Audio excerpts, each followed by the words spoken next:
यो दिव्याक्षरमुक्तजुष्टचरणोऽनन्तार्कते जोमये धाम्नि ब्रह्मपुरेषु भावयववान् दिव्ये निजे राजते यो धृत्वात्र नराकृतिं च सवृषां भक्तिं विधेनेक्षिदौ तं धार्मिं ह्यवतारिणं च सहजानन्दं हरिं चिन्तये गुणातीतोऽक्षरं ब्रह्म भगवान् पुरुषोत्तमः जनो जानन्निदं सत्यं मुच्यते भवबन्धनात् श्री स्वामिनारायण भगवाननी जय।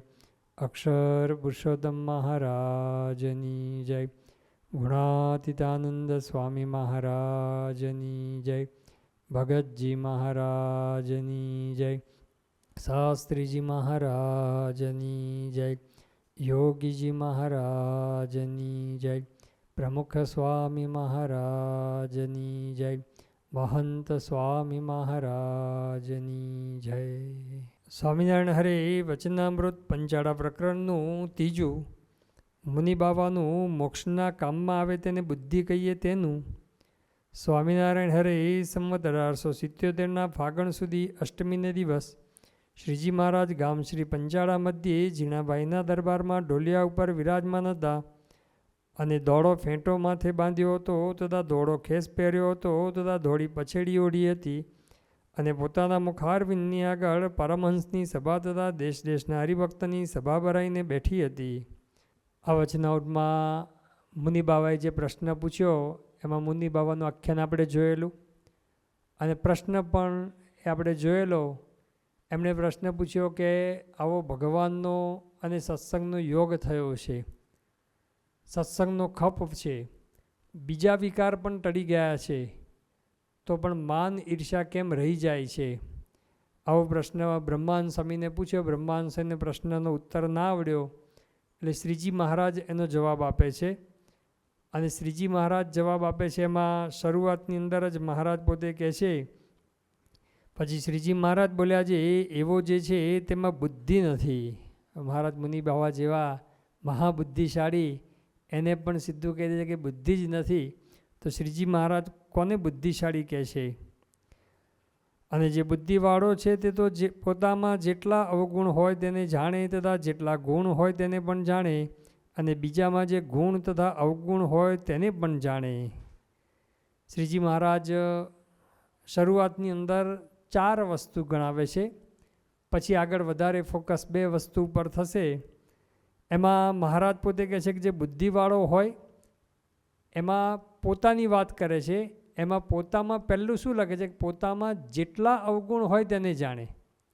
એટલે પોતાની વાત આવી ત્યારે પહેલાં અવગુણ જાણવાના અને એ પણ જેટલા અવગુણ છે બધા જાણે અને સાથે સાથે લખ્યું કે પોતામાં જેટલા ગુણ હોય એ પણ જાણે।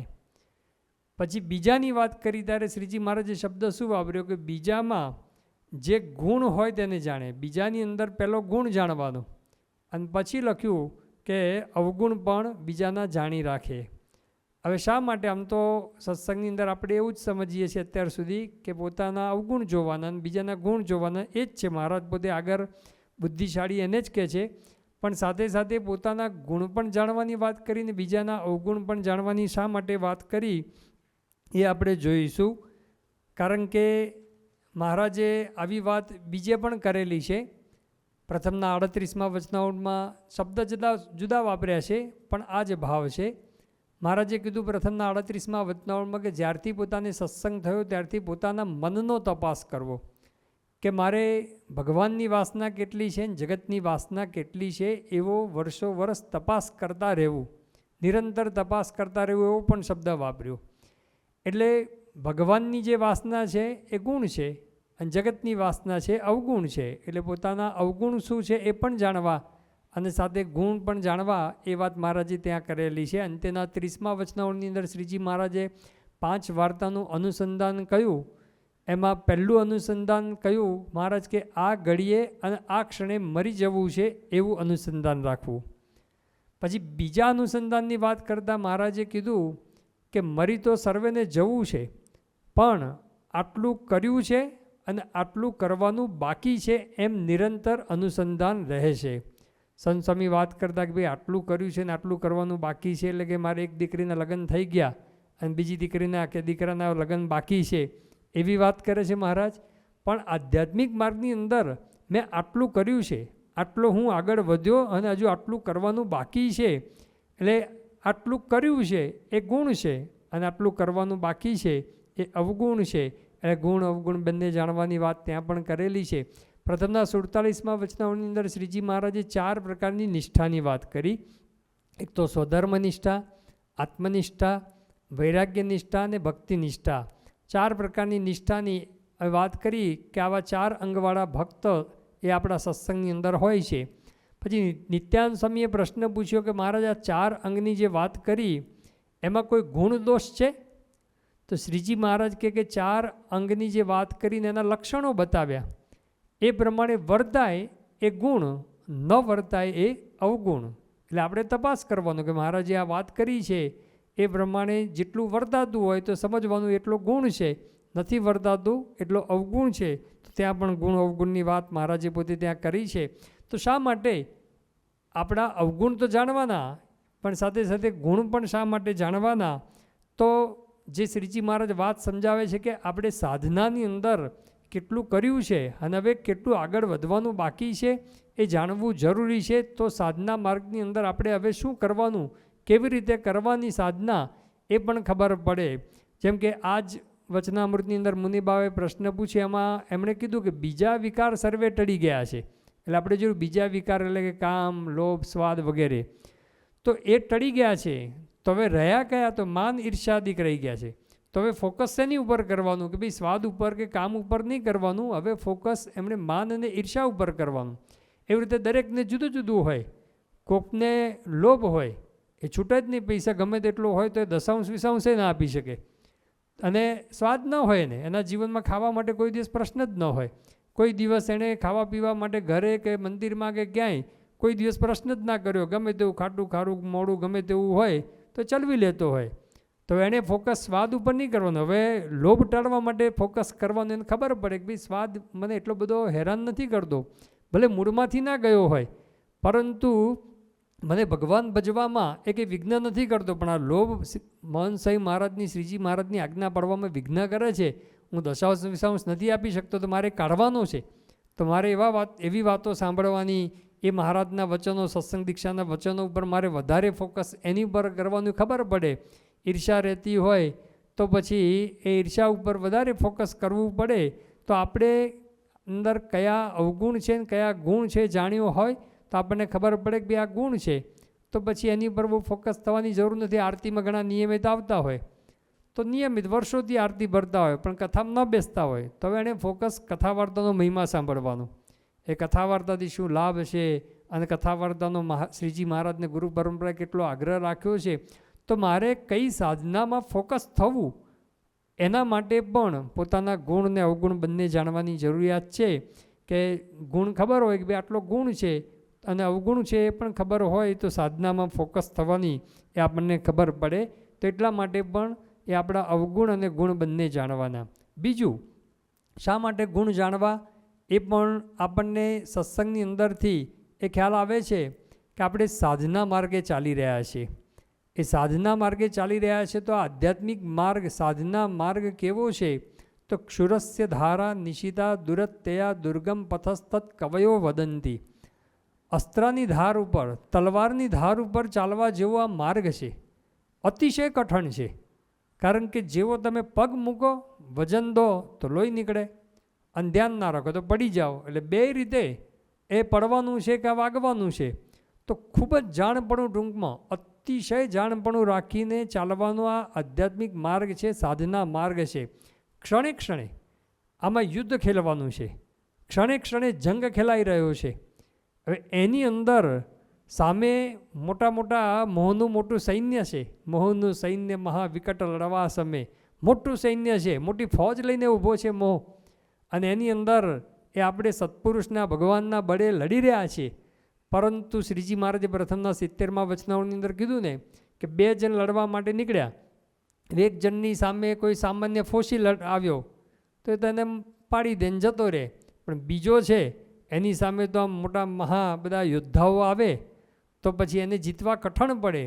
પણ જીતવા કઠણ પડે એ વખતે જ્યારે આપણે યુદ્ધ સંગ્રામ ખેલી રહ્યા હોય, મનની અંદર સતત બધું યુદ્ધ ચાલતું હોય, એ વખતે આપણે નાસીપાસ ન થઈ જઈએ, હિંમત ન હારી જઈએ, આપણે આ સંગ્રામ મૂકીને ભાગી ન જઈએ, એટલા માટે પણ આ ગુણ જાણવા જરૂરી છે. શ્રીજી મહારાજે સારંગપુરના 4થા વચનામાં કીધું કે વાસનાનું બળ દેખીને હિંમત હારવી નહીં. એ હિંમત ન હારવા માટે પણ આ ગુણ જાણવા જરૂરી છે કે હું શ્રીજી મહારાજ, પ્રમુખ સાહેબ મહારાજ, મહંત સાહેબ મહારાજના પ્રતાપે આટલા ગુણ મારામાં આવ્યા, આટલો હું આધ્યાત્મિક માર્ગમાં આગળ વધ્યો, તો બીજા સ્વભાવ દોષ પણ એમના પ્રતાપે જશે.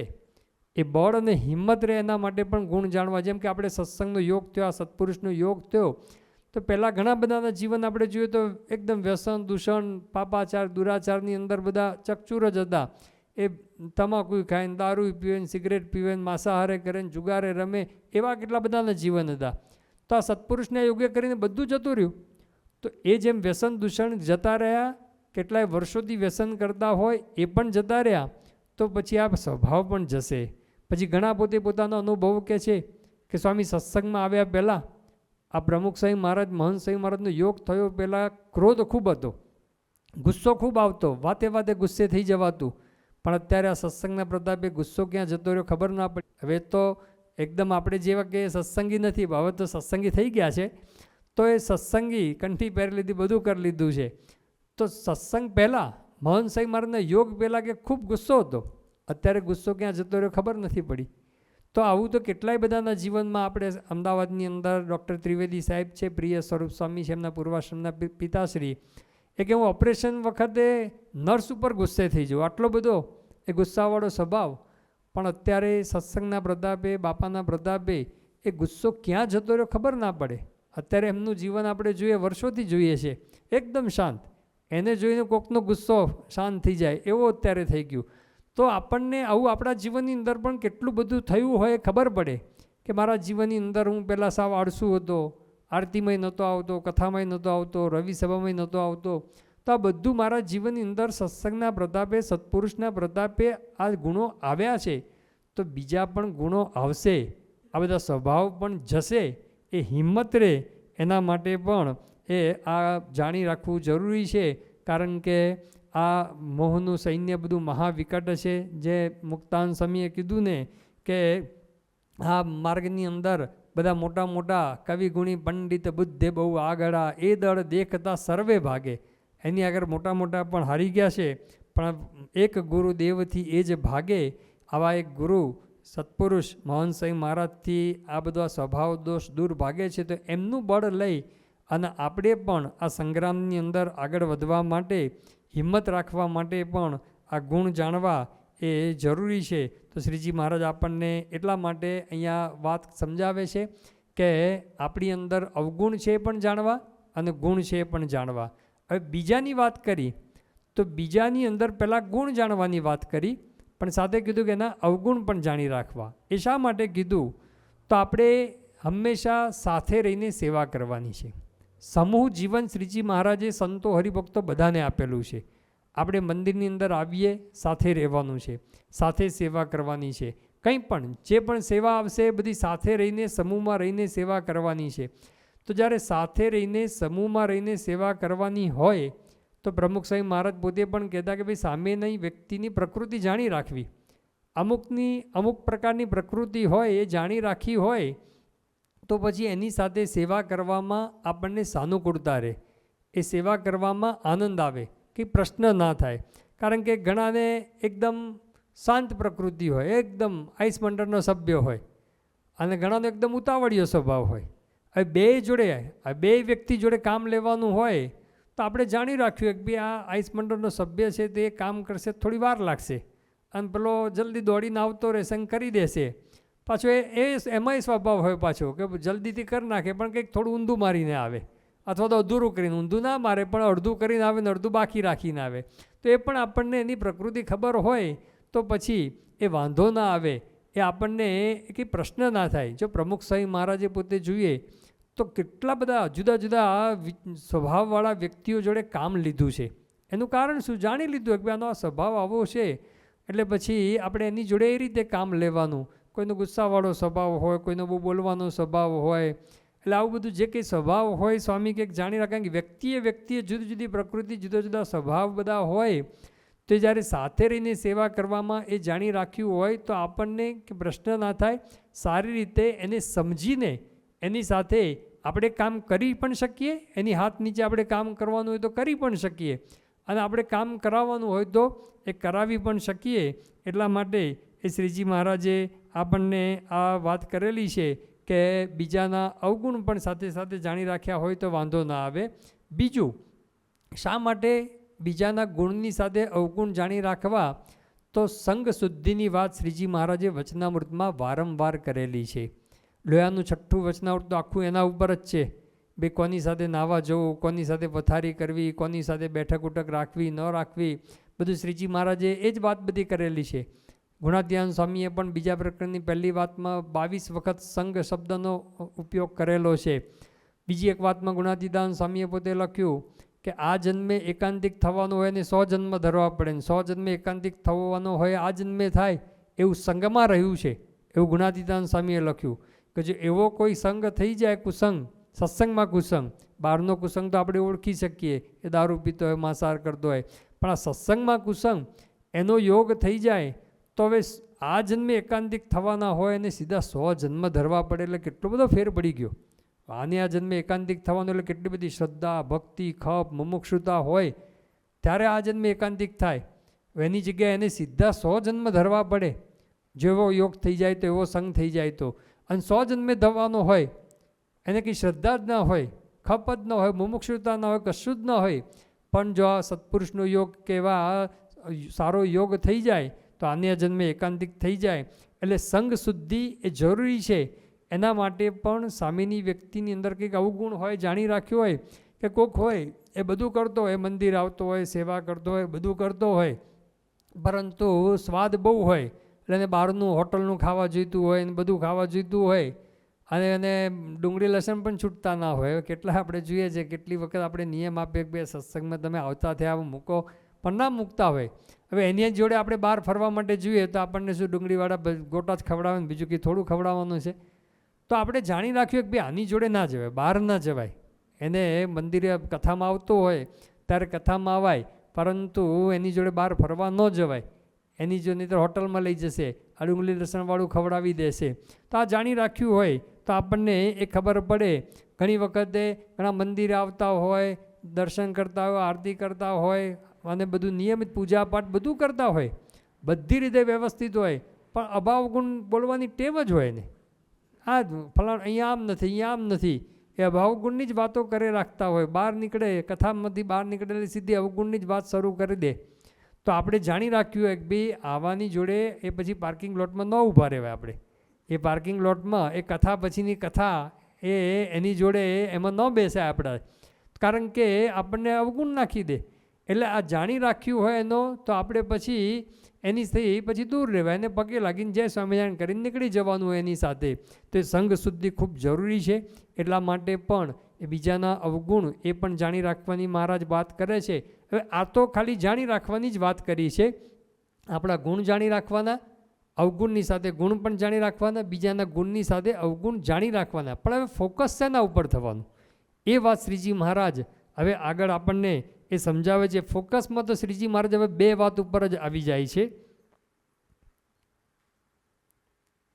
અને જે બુદ્ધિવાળો ન હોય તે તો પોતામાં ગુણ જ જાણે, પણ અવગુણ હોય તેને એ તો જાણે નહીં. મહારાજ કે બુદ્ધિવાળો ન હોય એ શું કરે? પોતામાં ખાલી ગુણ જ જાણે, અવગુણ હોય એને જાણે નહીં. અને પોતાને સંકાદિક જેવો મોટો જાણે, અને બીજા મોટા હોય તેને પણ પોતાથી ઉતરતા જાણે. પોતાને સંકાદિક જેવો મોટો જાણે ને બીજાને પોતાથી ઉતરતા જાણે. અને જે બુદ્ધિવાળો હોય તે પોતાના અવગુણને જાણતો હોય છે. મારામાં આટલો અવગુણ છે, પછી તેની ઉપર ચાળ રાખીને તે અવગુણને ટાળી નાખે. તથા અવગુણને ટાળવાની બીજા સંત વાર્તા કરતા હોય તેને હિતકારી માટે એમાં માન ઈર્ષાદી કોઈ અવગુણ રહે નહીં. અને કોઈકમાં મોટી બુદ્ધિ જણાતી હોય ને તે જો પોતાના અવગુણને ન વિચારતો હોય તો તેની વ્યવહારિક બુદ્ધિ જાણવી. અને તે બુદ્ધિ ઉપરથી તો બહુ ચોજાડી જણાય પણ એને બુદ્ધિવાળો ન કહેવાય, તેને તો અતિ મૂર્ખ જાણવો. અને એની એ બુદ્ધિ પોતાના મોક્ષના કામમાં આવે નહીં. અને થોડીક બુદ્ધિ હોય ને જો પોતામાં અવગુણ હોય તેને જાણીને તેને ટાળ્યાનો ઉપાય કરે તો એની થોડી બુદ્ધિ પણ મોક્ષને ઉપયોગી થાય છે અને એને જ બુદ્ધિવાળો કહીએ. અને જે પોતામાં તો કોઈ વારે અવગુણ પલઠે નહીં ને ગુણ જ પલઠે તેને મૂર્ખ કહીએ. અને પોતામાં અવગુણ પલઠે તેને બુદ્ધિવાળો કહીએ. મહારાજ શ્રીજી મહારાજ વારંવાર કોણ બુદ્ધિવાળો, કોણ મૂર્ખ, કોણ અતિ મૂર્ખ, એમાં બે વાત ઉપર ફોકસ મહારાજે કર્યો કે પોતાના અવગુણ હોય એને જાણે ને એને બુદ્ધિવાળો કહ્યો. પોતાના ગુણ જાણે ને અવગુણ જાણે નહીં એની મહારાજ કે ભલે વ્યવહારિક બુદ્ધિ હોય, ચોજાડી બુદ્ધિ કે હોય. આપણે ઘણાના જીવનની અંદર આપણે જોઈએ ને કે એકદમ વ્યવહારિક બુદ્ધિ સારામાં સારી હોય, આમ કરોડો રૂપિયાનો વ્યવહાર પોતે કરતા હોય. અને સત્સંગની અંદર પણ જોઈએ તો મંદિરની અંદર પણ આખો બધો મંદિરનો વ્યવહાર સારામાં સારી રીતે ચલાવતા હોય, અથવા તો કોઈની અંદર આવડત પણ ઘણી બધી હોય, યાદશક્તિ પણ ખૂબ હોય, તો આપણે શું કે એને બુદ્ધિશાળી છે, સારામાં સારો વ્યવહાર ચલાવતો હોય તો આપણે કંઈક બુદ્ધિશાળી છે. તો ભાઈ લૌકિક બુદ્ધિ છે શ્રીજી મહારાજ કહે તો વ્યવહારિક બુદ્ધિ છે. પણ આધ્યાત્મિક માર્ગે જો પોતાના અવગુણને જાણતો ન હોય તો શ્રીજી મહારાજ કે એને અતિ મૂર્ખ જાણવું. તો આ મહારાજ આપણને હવે અંદર લઈ જવા માગે છે. માન ઈર્ષા કાઢવા માટે શ્રીજી મહારાજે મહિમારૂપી ઉપાય તો બતાવ્યો છે. કારણીનું 9મું વચનાવૃત, લોયાનું 16મું, લોયાનું 17મું, અંત્યનું 28મું વચનાવૃત કે મહિમા સમજે તો માન જાય. પણ શ્રીજી મહારાજ હવે મૂળમાં ઘા કરે છે કે હકીકતની અંદર માન ઈર્ષા ઊભા રહે છે એનું કારણ પોતે પોતાના અવગુણને જોતો નથી, પોતાને ગુણવાન જાણે છે કે હું સૌથી મોટો છે એવું જાણે છે. એટલા માટે આ માન ઈર્ષા એ જતા નથી. એટલે શ્રીજી મહારાજ હવે બે વાત ઉપર ફોકસ કરે છે, પોતાના અવગુણ જોવા અને બીજાના એ ગુણ જોવા. જેમ આપણે મહંત સાંઈ મહારાજ વાત કરે છે કે આપણે આંબા નીચે ગયા અને આંબા નીચે ગયા અને સરસ મજાની આपूस કેરી કે કેસર કેરીનો આંબો છે અને નીચે કેસર કેરી સરસ મજાની પાકીને તૈયાર થયેલી પડી છે અને બાજુમાં કૂતરાનું મળ પણ છે. બે જોયું, લેવાનું શું?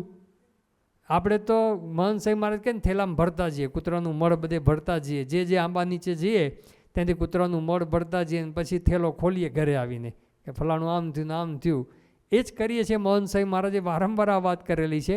પણ જો આપણે લૌકિક દ્રષ્ટિએ આવી વખતે શું કરીએ છીએ, કેરી લઈ લઈએ છીએ, પેલાની સામું જોતાય નથી, એનો વિચારે નથી કરતા. તો સત્સંગની અંદર પણ આપણે આપણા અવગુણ જોવાના છે, બીજાના ગુણ જોવાના છે, બીજાના અવગુણનો વિચાર કરવાનો નથી. હવે શ્રીજી મહારાજ પહેલી વાત જે આપણને કરી કે પોતાના અવગુણ જુએ એને જ બુદ્ધિવાળો કયો.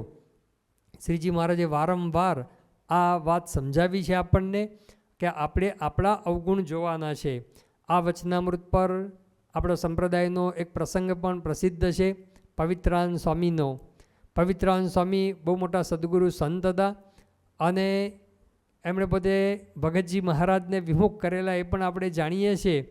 અને એ વખતે ભગતજી મહારાજે જ્યારે અક્ષરની વાત કરી, ગુણાતીતાનંદ સ્વામી અક્ષર છે વાત કરી, એ વખતે એમણે કીધેલું કે જા મારે તારું મોઢું જોવું નથી.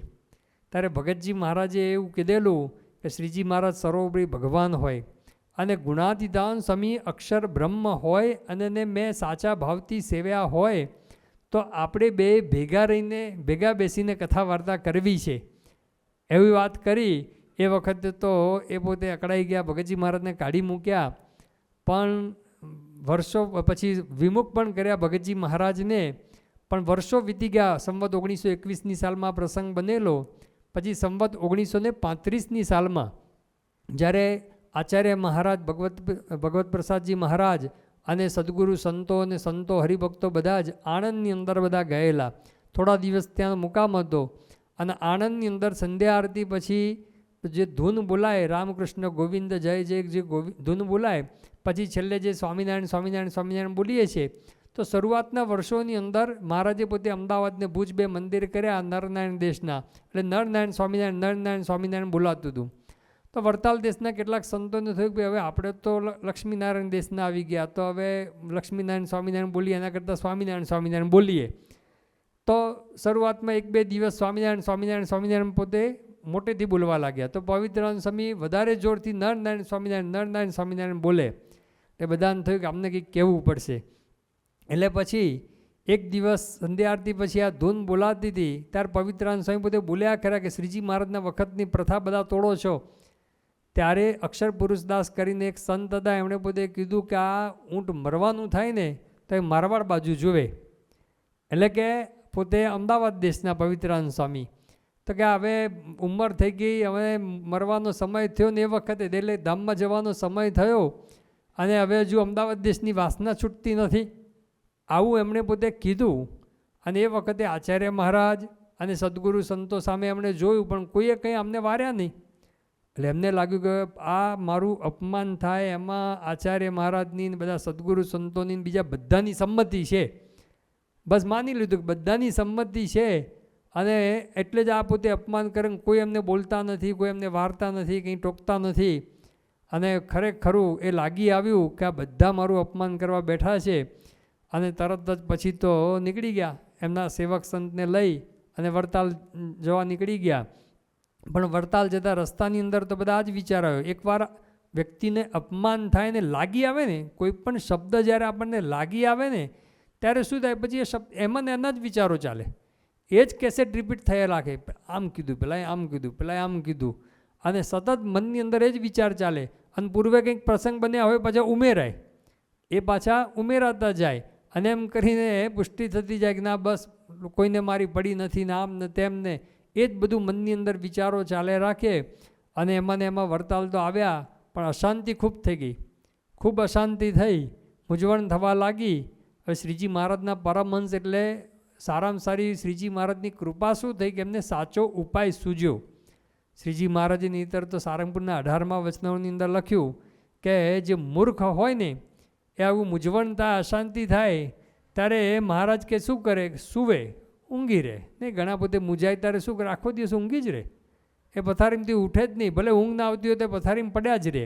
તો શ્રીજી મહારાજ કહે કે ઘણા સૂઈ રહે, પછી ઘણા રૂવે, રોયા જ કરે, બસ એ બંધ જ ના થાય. એટલે મૂર્ખ છે એ પોતે રોયા કરે, સૂઈ રહે, પછી કે કાં વઢે, બીજા જોડે ઝઘડે જ રાખે. એ ઘણા બધા આના જીવનની અંદર આપણે જો ને ઝઘડે જ રાખે, એ આ એક જાતનું મૂંઝવણનો પ્રકાર છે. પછી કહે છે કે ઉપવાસ કરે, ઘણા પોતે કે ના મારે નથી ખાવું, જા એ મૂંઝાઈને તારે કે નથી ખાવું એમ કરીને રીસાઈને જતા રહે, ખાઈને ઉપવાસ કરે. અને એમ કરતાં પણ કદાચ મૂંઝવણ મહારાજ કે ન ટળે તો બાકી છેલ્લે મરે પણ ખરો, એટલે કે આપઘાત કરે. એ મહારાજ કે મૂર્ખના મૂંઝવણ ટાળવાનો ઉપાય છે, એનાથી કે મહારાજ કે મૂંઝવણ ટળતી નથી, પરંતુ સમજણે કરીને મૂંઝવણ ટળે. પવિત્રાનંદ સ્વામીને ખબર હતી, અને સમજણ આવે શેનાથી, કથા વાર્તાથી, એ પણ એમને ખબર હતી. એટલા માટે એમના સેવકને કીધું કોઈ કથા વાર્તા કરે એવું કોઈ છે? ત્યારે સેવકે કીધું, આમ બધા જઈ આવ્યા કે કોઈ છે નહીં, પરંતુ સભા મંડપની અંદર પેલા પ્રાગજી ભક્ત છે એ સીવે છે અને થોડા ઘણા જે બેઠા છે એને કથા વાર્તા કરે છે. પવિત્રાનંદ સ્વામી કે એમને બોલાવો. અને ભગતજી મહારાજને બોલાવવા માટે આવ્યા એમના સેવક સંત. એટલે ભગતજી મહારાજ તો અંતર્યામી હતા, જાણતા હતા. વિજ્ઞાનદાસ સ્વામીને સાથે લઈને ગયા, અને સાથે લઈને ગયા વચનાવૃતનું પુસ્તક પણ સાથે લઈ ગયા. અને આ વચનાવૃત ભગતજી મહારાજે 95નું ત્રીજું વચનાવૃત, અને એમાં પણ આ પહેલો આ જે પ્રશ્નનો જવાબ છે શ્રીજી મહારાજે આપ્યો છે એ ભગતજી મહારાજે પોતે એમને સમજાવ્યો. જો તો સત્પુરુષનો સમાગમ થયો. પવિત્રાનંદ સ્વામી આ વચનાવૃત કે પહેલી વાર નહોતા સાંભળતા, એમણે પોતે પણ કેટલી વાર વાંચ્યું છે, કેટલી વાર નિરૂપણ પણ કર્યું છે, પણ ભગતજી મહારાજનો યોગ થયો, સત્પુરુષનો યોગ થયો. અને બીજું આ વખતે એમને પોતાને પણ મૂંઝવણ ટાળવાની તત્પરતા હતી કે મારે મારી અશાંતિ દૂર કરવી છે, એ તત્પરતાથી બંને ભેગું થયું. તો સત્પુરુષના સંગે કરીને, ભગતજી મહારાજના સંગે કરીને થયું શું? પોતાના અવગુણ પોતે જોયા, અને પોતાના અવગુણ જોયા એટલે પછી એમને શાંતિ થઈ. સત્પુરુષ જ્યારે યોગ, સત્પુરુષનો યોગ થાય ત્યારે પ્રક્રિયા શું થાય છે? સાચા અર્થની અંદર સમાગમ કર્યો હોય ને આપણી તત્પરતા હોય તો આ વચનાવળમાં શ્રીજી મહારાજ કહે છે ને કે આપણે બહાર બધું જે કરીએ છીએ ને એમાંથી આપણને અંદર લઈ જાય છે. કે ભાઈ મૂંઝવણ ટાળવાનો ઉપાય અંદર છે, બહાર નથી. અત્યાર સુધી શું હતું, પવિત્રાનંદ સ્વામી ફરિયાદોમાં જીવતા હતા કે આ આમ કરતો નથી, આણે આમ કર્યું, આણે આમ કરવું જોઈએ, આણે આમ સુધારો કરવો જોઈએ. એ બધી વાત સાચી હતી, ખોટી નહોતી, પરંતુ મારો સુધારો ક્યાં કરવો એ જ્યારે આપણને ખબર પડે ને ત્યારે શાંતિની શરૂઆત થાય છે. પવિત્રાનંદ સ્વામીને શાંતિની શરૂઆત થઈ ગઈ. ભગતજી મહારાજે કીધું કે હવે આપણે આપણા સામું જોવાનું છે, આપણા અવગુણનો વિચાર કરવાનો છે. એને મહારાજે બુદ્ધિશાળી કહ્યો અને તરત જ એમણે પોતાના અવગુણનો વિચાર કર્યો. પેલા સાધુ બોલ્યા એની ભૂલ, એ તો બરાબર છે, એ ભૂલ કહેવાય, કદાચ મોટી ભૂલ કહેવાય, પરંતુ મને ખોટું લાગ્યું એ મારી ભૂલ છે. એમને તરત વિચાર્યો. એની સામે ભગતજી મહારાજ ગુણાતીદાન સ્વામીને મૂર્તિમાન દેખાયા કે ગુણાતીદાન સ્વામીનું વડતાલમાં આ જ વડતાલમાં અપમાન થયું, છતાં પણ એમને ખોટું નથી લાગ્યું. ભગતજી મહારાજને તો મેં જ વિમુખ કર્યા, છતાં પણ એમને કંઈ થયું નથી. તો સામે સત્પુરુષના ગુણ દેખાયા, પોતાના અવગુણ દેખાયા, એટલે ઓટોમેટિક એ શાંતિની શરૂઆત થઈ ગઈ. આપણા જીવનની અંદર પણ કોઈ પણ પ્રશ્ન આવે, મૂંઝવણ આવે, કંઈ પણ થાય, અશાંતિ થાય ને તે વખતે આપણે સામેની વ્યક્તિને, બીજી વ્યક્તિને દોષિત ઠેરાવીએ છીએ કે આણે આમ કર્યું, પેલા પડોશી આમ કર્યું, પેલા મિત્રએ મને આમ દગો દીધો, અથવા તો પછી મારા પત્ની આમ બોલ્યા, મારા પત્ની હોય તેમ કે મારા પતિ આમ બોલ્યો, અથવા તો દીકરો આમ બોલ્યો એટલા માટે મને આમ થયું, અથવા તો પરિસ્થિતિ કંઈક બદલાઈ, આર્થિક પરિસ્થિતિ બદલાઈ હોય, શારીરિક પરિસ્થિતિ બદલાઈ હોય, સામાજિક પરિસ્થિતિ બદલાઈ હોય, નિમિત્ત કોઈ પણ હોઈ શકે મૂંઝવણનું, અશાંતિનું, પણ એનું મૂળ કારણ તો આપણે અંદર છે. આપણે અંદર શોધવાનું છે કે મારી કંઈક ભૂલ છે. આપણે બહાર શોધીએ છીએ ત્યાં સુધી એ અશાંતિ, મૂંઝવણ ટળતી નથી. આપણે ન્યાય અન્યાયની અંદર જઈએ છીએ. ઘણી વખત શું થાય કે ભાઈ ચલો પેલાના અવગુણ વધારે છે, પેલાની ભૂલ વધારે છે, મારી ભૂલ તો થોડી જ છે. કદાચ ભૂલ સ્વીકારીએ તો શું કરીએ, મારી તો થોડી જ ભૂલ છે, પણ પેલાની વધારે છે, માટે ન્યાય કરો. જ્યાં સુધી ન્યાય અન્યાયની અંદર જઈએ છીએ ત્યાં સુધી એ કદાચ ન્યાય મળશે. કોર્ટની અંદર જઈએ તો ન્યાય મળે, પરંતુ શાંતિ ન થાય. શાંતિ માટે તો આપણે આપણી ભૂલ જ એ જોવાની હોય, આપણી ભૂલનો જ એ વિચાર કરવાનો હોય, આપણી ભૂલનો જ સ્વીકાર કરવાનો હોય. બાકી બીજાને દોષિત ઠેરવી શકીએ, સાબિત કરી શકીએ કે ભાઈ એનો જ વાંક વધારે છે, એની જ ભૂલ વધારે છે, અને સાબિત કરીને આપણે આપણા અહંકારનું પોષણ કરીએ છીએ. મહારાજ માન ઈર્ષા ટાળવાનો ઉપાય બતાવે છે. માન ઈર્ષા ટાળવા છે તો પહેલી પોતાની ભૂલ સ્વીકારતા શીખવું પડે, પોતાની ભૂલ જોતા શીખવું પડે. એ માની માણસ એ જોઈ શકતો નથી. તો આપણે જો શાંતિ જોઈતી હોય તો આ જ કરવાનું છે કે આપણે આપણા સામું જોવાનું છે. બીજાનો વાંક જ્યાં સુધી કાઢીશું ત્યાં સુધી અશાંતિ રહેવાની. અને એમાં તો કેવું થાય કે પેલી વ્યક્તિ સુધરે તો મને શાંતિ થાય. કે પેલી વ્યક્તિ બોલી ગઈ, યોગીજી મહારાજના વખતમાં ના થયું, યોગીજી મહારાજને બધા યુવકો સાથે ફરતા હતા. એક યુવકે કીધું બાપા આ મને હેરાન કરે છે.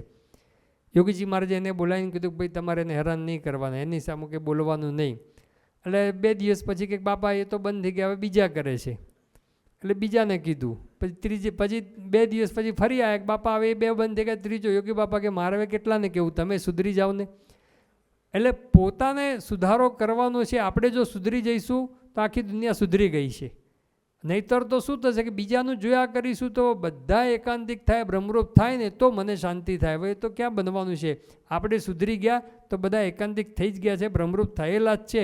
પણ આપણે આપણો સુધારો એ કરતા નથી, આપણે આપણું જોતા નથી. 99% સામેની વ્યક્તિનો વાંક હોય અને 1% આપણો હોય તો 99%નો વિચાર નથી કરવાનો. આપણે આપણો 1% વાંક છે, આપણી 1% ભૂલ છે, એની સામું જો જોઈશું તો જ આપણને એ શાંતિ થશે. શ્રીજી મહારાજે પણ વારંવાર એ આ જ વાત કરેલી છે. આ વચનાવળમાં તો વારંવાર દોહરાવી કે બુદ્ધિશાળી કોણ? પોતાના અવગુણ જોવે તે બુદ્ધિશાળી. પોતાના અવગુણ જોવાની શ્રીજી મહારાજે બીજી પણ જે વાતો કરેલી છે, મહંત સ્વામી મહારાજ પણ વારંવાર અત્યારે જે વાત કરે છે એની વાત આપણે આગળ ઉપર જોઈશું. શ્રી સ્વામિનારાયણ ભગવાનની જય.